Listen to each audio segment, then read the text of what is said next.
Ako po, simple lang po ang opinion ko po dito. Sana naman po yung respeto po at yung leniency na binibigay po natin sa ating Vice President, suklian din naman po niya ng respeto sa atin.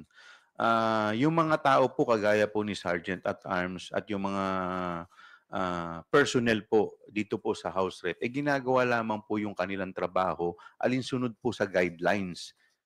So, 'pag may nangyari naman po, unang-una po si ating Vice President, high profile po 'yan na personality. Hindi naman po 'yang ordinaryong mamamayan.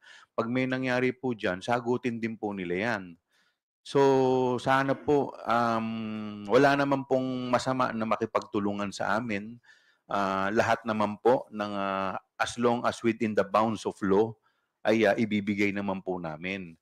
Ang hinihiling lang po namin sana po sumunod lamang po nang sa gano'n ay hindi na magkaroon ng, ganitong klaseng issue. Respect begets respect, 'yun lang po. We acknowledge Ms. Llanesca.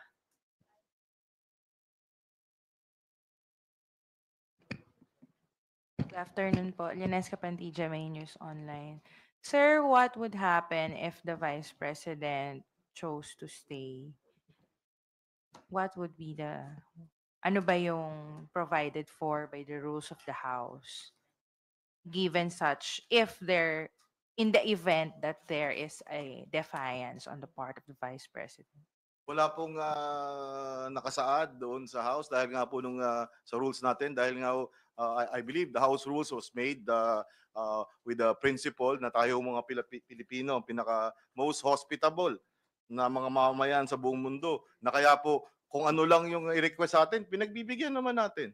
So, hindi ho na-cover yun kung ano yung gagawin. At ngayon nga po, kung gamitin itong pagkakataon na to para ipaabot, yung pakiusap na rin po ng mga security ng ating pangalawang Pangulo na kung maaari nga po, sinasabi ho ni Chairman kanina, pwede naman mong dumalaw bukas. Huwag na lang ho mag-stay dito sa gabi. Dahil alam niyo yung gabi, talagang kailangan doblehin natin yung security dahil pangalawang Pangulo nga po ito. So kagabi po medyo marami-rami ho yung nag-overtime. Dadagdagan ko lang po yung sagot ni, sir 'no, ni Sergeant at Arms, na kung gusto po niya ng much longer time, siguro po puwede naman po siyang mag-request ng extension.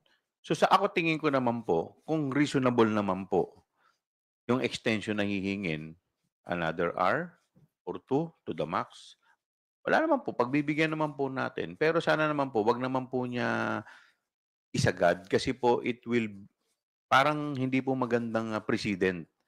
Otherwise, sasabihin po na meron po tayong pinapaboran dito. Porke po ba pangalawang pangulo, pinapayagan ninyo?